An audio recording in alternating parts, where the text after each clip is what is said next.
Hello everyone and welcome to this guide. Today we're going to be using a new paint, never seen before on this Patreon, and we're going to be painting the cape of our little boy Sigvald, possibly the horns, and then we're going to be ready to base the guy. I have a few details left to paint, like the back of the hands, the back of the shoulder pads, some cleanup to do, but for the purpose of making these guides short and as full of knowledge as possible, I am going to be doing these things off camera.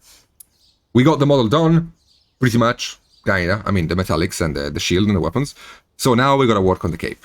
The color I'm gonna be using is Molotov. These paints are insane. I will be doing, most likely this month, a video guide explaining how they work, like a paint guide number 3, I think.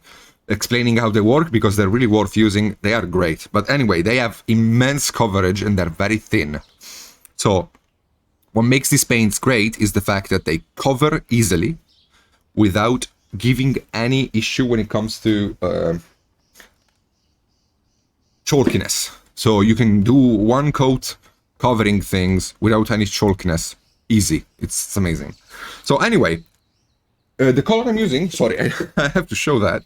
The color I'm using is, it's a bit difficult to figure out the name of the colors, but it's 232 magenta. That's the color I'm using from Molotov. And I have it on my palette ready. Now, that color is a bit too pinkish, so I would like to purple it up, and I'm gonna be adding a bit of AK purple to it.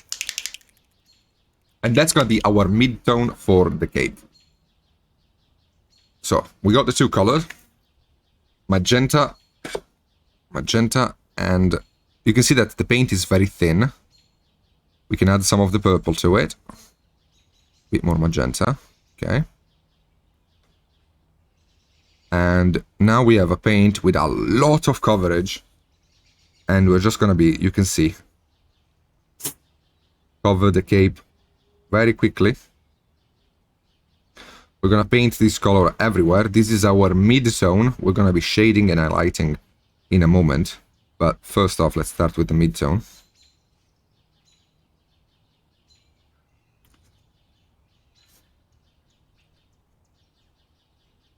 I might want a bit more red in this, so let me do it. I'm gonna be adding burnt red to it, just to make it a bit more magenta and a bit less pink.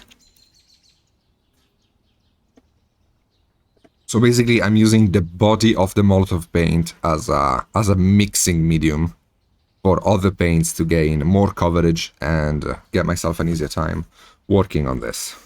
Yeah, this is what I wanted. Okay, so we got this color down. We're gonna be base coating it all over our cape.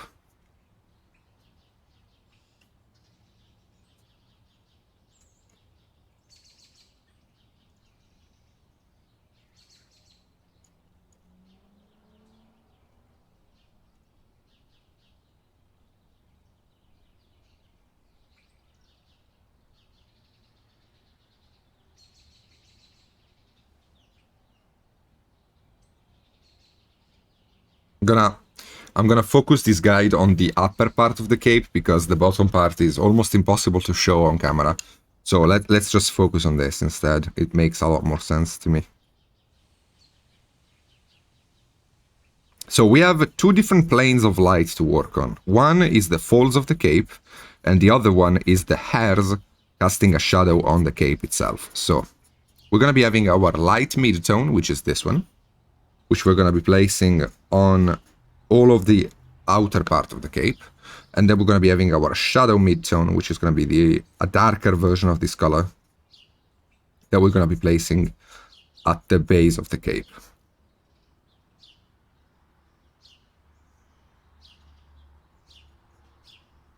And only when the model will be based will I be able to tell if something is missing or wrong with it, especially the shield.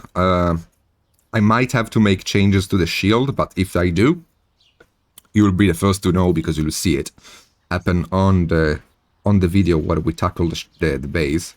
Because immediately after the base, I'm gonna quickly take a look at the model, figure out if there is anything I want to change, and change it if needed. And I think if there is a change to be happening, it's gonna be happening in the shield, because the rest of the model, I like it a lot. And now that we're adding the magenta, it's even better, I think, because it's adding more color. So far, we had a bit of a weak palette of colors, only green and yellow pretty much, and different shades of it, but overall green and yellow. So adding this red creates contrast because the magenta is a red pretty much, so it contrasts nicely with the greenish teal color that we have in the that we'll have in the base, as well as the shield and the weapon, and that makes it so much better, I think.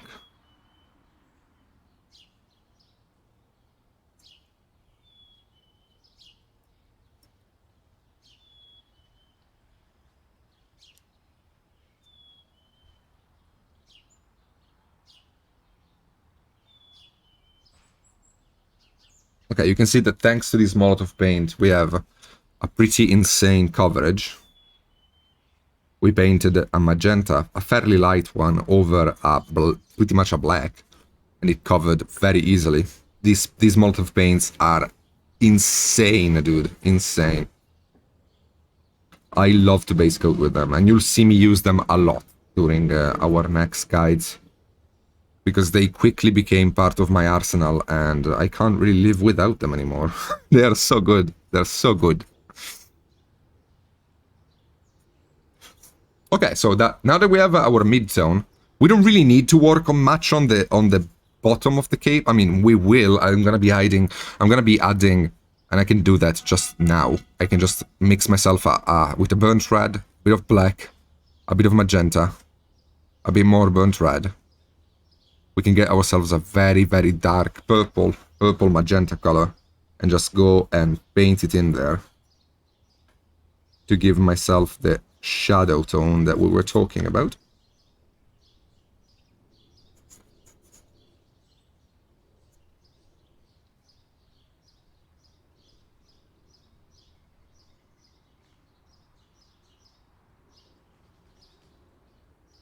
I could have avoided assembling the head on this model, knowing that the hairs would have been in the way of the cape, but at the same time,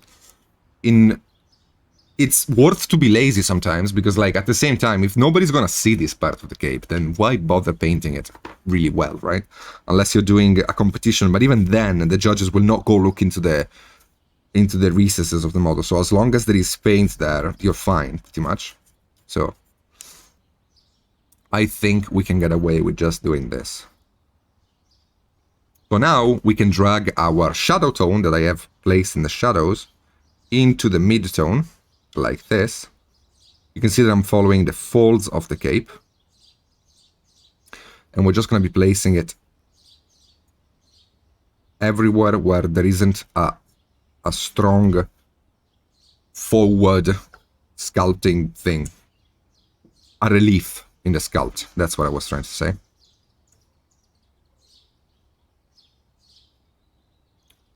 Okay, we got these two colors here.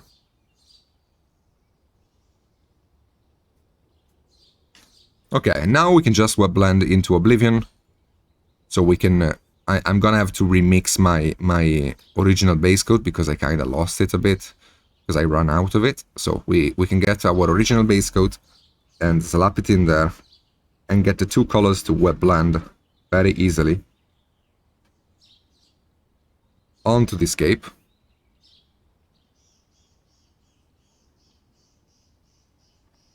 Like this, see? See? It's very easy, right? We can do the same elsewhere. We can just rebase coat, and then with the shadow tone on the brush, go in there and get the two to blend.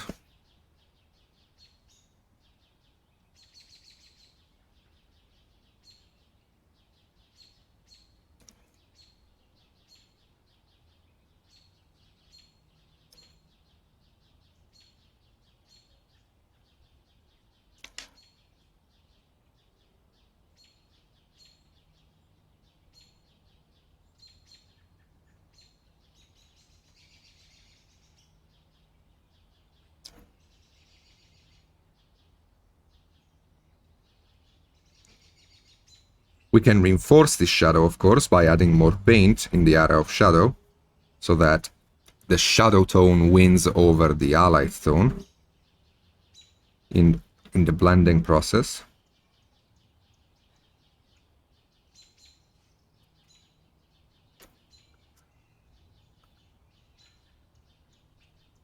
But you can see the power of wet blending here, because I would have spent a long time blending this by glazing or layering, while through wet blending it's basically as quick as using an airbrush.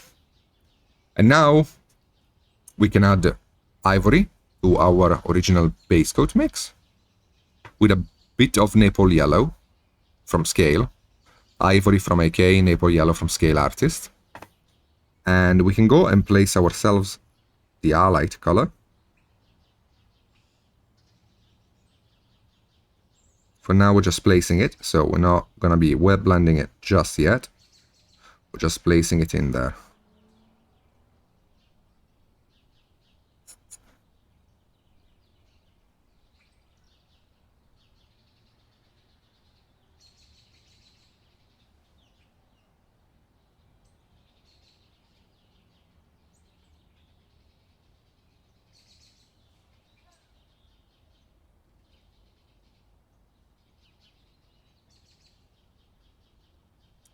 And now back to the previous color, the base coat, the original base coat. We can just, again, blend it in.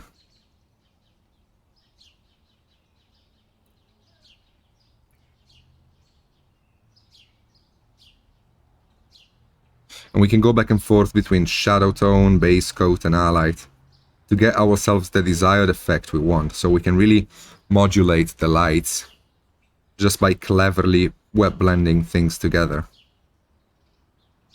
And this will get us a nice satin look to our paint job without much effort, really. As long as you know how to wet blend, which is very simple once you get the hang of it, especially with this Molotov paint and the AK paint. Both paints really serve themselves, present themselves nicely to wet blending. So it's a lot easier to do this than it would be with most other brands. So we're just reinforcing it.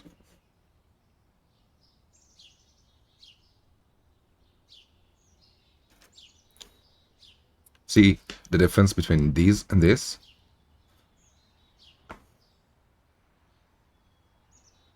The secret to wet blending is to just keep the paint flowing and keep it wet.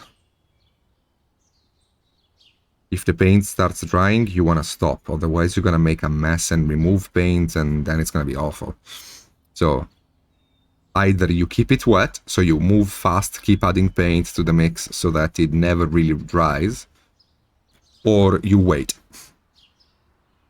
for layers to dry. See here, I added the shadow tone, I added the mid-tone again, and now with the highlight, I'm going around blending, knowing that the highlight is the weakest of these three colors, because it's the one that is lighter, which means it's weakest. I'm also going back and quickly reinforcing the highlight in this area here. I will have at some point I will have to actually sit here and paint fully the cape and just add highlights and blend, but we can sketch in a lot thanks to wet blending. So why not? It's basically like using an airbrush.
Okay, so this is a stage where most people who do wet blending have issues with. Like, you have done a wet blend and you're like, wait a second though, I haven't gotten the perfect blend. What do I do? You can either re-wet blend or you can start glazing. What I'm going to be doing is start glazing. So I'm going to be thinning my shadow tone. And I'm just going to take it, after cleaning the brush on a paper towel, I'm just going to take it and direct it toward the shadows. Here, like this.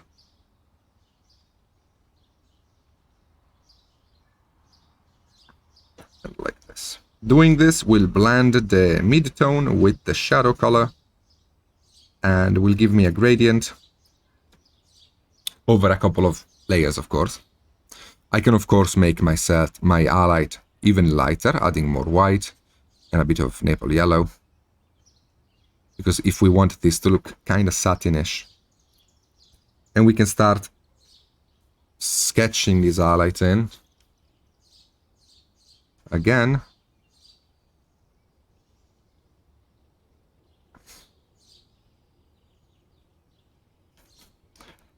Following the volumes and the folds of the cape.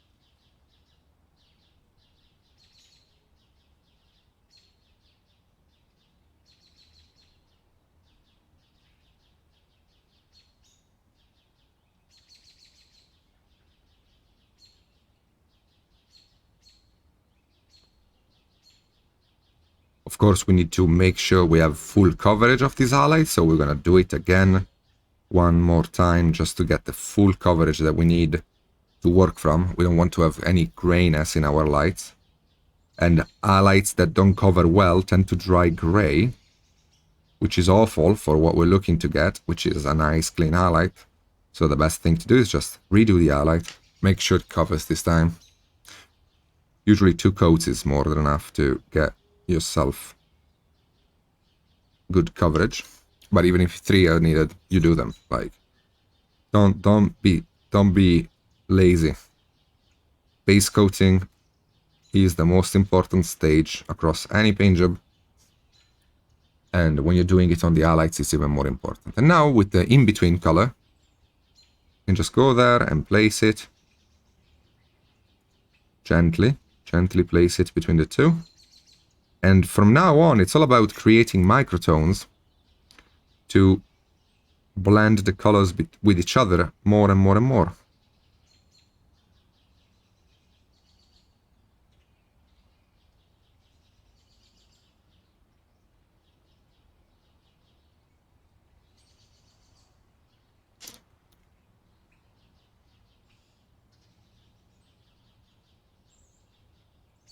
You can also place the color, pick up the highlight color, and then just paint them into each other.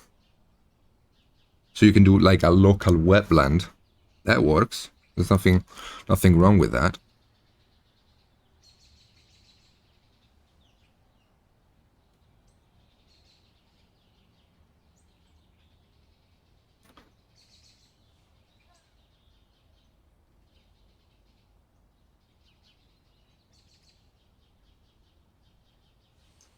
Gonna be doing this fold here. I'm gonna complete it, and then I'm gonna be doing the other ones off camera, so you can see the process fully on one part of the model, and then I don't want to waste your time. So we're gonna be doing the rest off camera. So you can see that I'm just trying to follow the volumes. I'm just trying to get myself a blend, but I'm not impatient either. Like, I understand the fact that I'm using very different colors between each other. There's a big jump in value happening here. So there's nothing wrong if I don't get the blend immediately. I can just take my time, get these colors to blend now, and then you know, just gently go back with the mid-tone and basically glaze all over the surface with the mid-tone so that stuff blends a little bit better together. Very simply.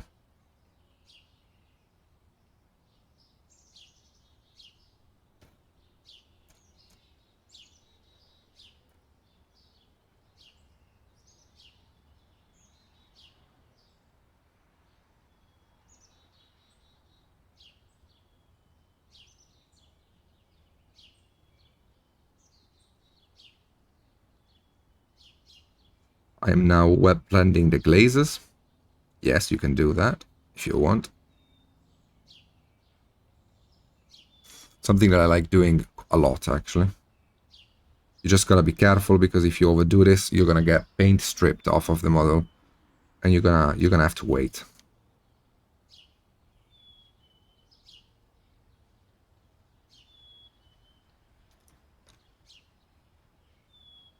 All right. Give me a sec to let these layers dry, and then we can continue working on this. Okay, as you can see, it has dried, and we now have a bit of a dirty look in our paint job here, but we can easily fix that by constantly, continuously going back and forth between the colors and trying to reinforce what we have. So if I go and pick up the highlight color again, and I gently layer it towards the light, I can get myself a bit of a blend here, right? And if I get the mid-tone color and I place it there, and I gently spread it out, very gently. So I'm licking the brush to thin the paint.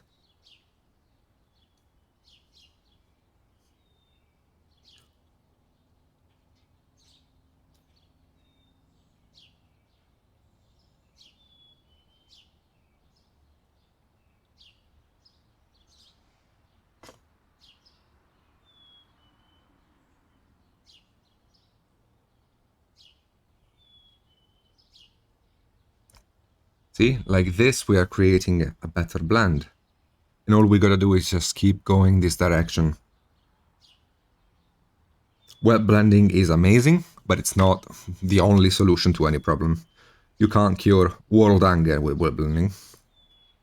But you can definitely make your life a lot easier and a lot faster this way. So I'm just gonna go from the shadow to the mid-tone, placing the mid-tone here, reinforcing it a bit and spreading it out so the paint thins out. I have very little paint on the brush, and I'm spreading it a lot so it opens up. The reason why I'm allowed to do this is because the paints I'm using have a lot of consistency, in a sense that even when thinned, especially thanks to the Molotov paint, when thinned, they still maintain a good layer. You don't want to glaze with paints that break apart when you thin them, because they don't give you good glazes. So that's why we use inks or Molotov paints or scale paints, stuff that doesn't break apart when you glaze. And in this case, this Molotov paint is amazing because it allows you to glaze when you mix it with other paints, and it also gives you a very good base coat when you use it on its own. And that makes it so valuable.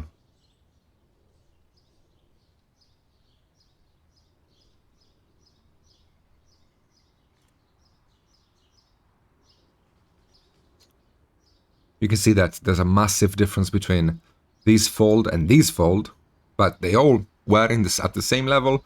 This one just took a little bit more effort, and it will need a little bit more too to be fully finished.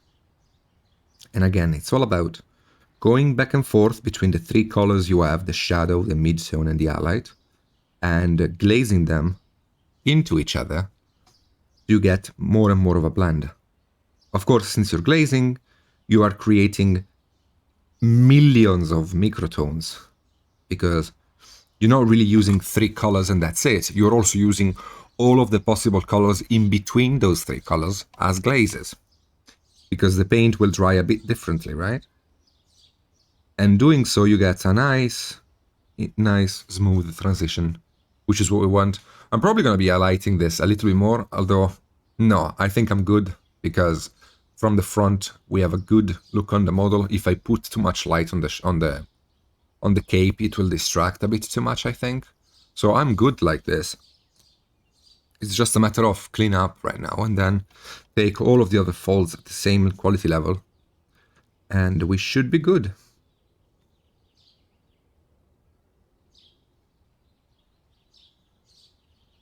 So still applying the glaze of the mid-tone. I am mostly glazing with the mid-tone because it's the in-between from shadow and highlight. So it's the one that makes the biggest difference when it comes to glazes, because it lightens up the shadows and it darkens the highlights. So you can play around a lot with the mid-tone glazing. And again, I am locally wet blending the mid-tone with the glaze of the mid-tone with the glaze of the highlight, getting myself a very nice blend in the process. And I think you get the gist of it, right? Just gonna be constantly blending. If I feel like, oh, the difference between the mid-tone here and the highlight here is a bit too stark, well, let me go back with the mid-tone and just place it on the separation between the two. And when it dries, it's gonna give myself more of a gradient, right?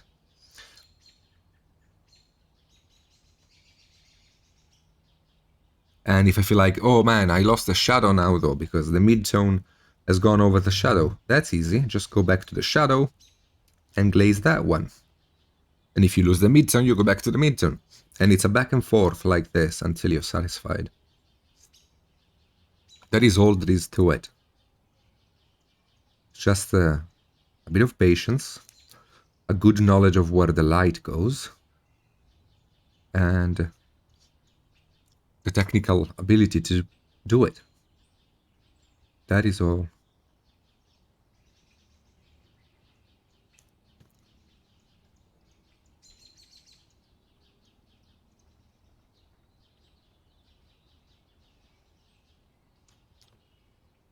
Okay. I'm gonna be doing all of the cape, and I will see you when we're done.